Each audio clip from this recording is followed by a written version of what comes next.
Ауылымды сағындым, бауырымды сағындым, елімнің туған жерімнің топырағын сағындым.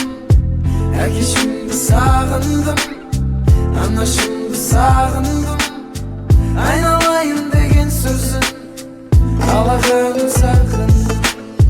Алло, мама, қалыңыз қалай? Сіздің көшіңіз басқалар қарайым. Қазір жолда тұрмын, сол баяғыдай. Шын айтамын, жол тарттым сізге қарай. Әрине әзірлеңіз шайыңызды, сағындым.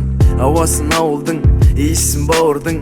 Сағындым, шыны керек сағындым, иісін бауырдың. Әкеме айтшы, мама дайындасын жылқыларын, шауып қайтайықшы асып дала қырларын. Далада отырып айтатын көп сырларым, себепшісі сіздер бүгін ерте тұрғаным. Тартылып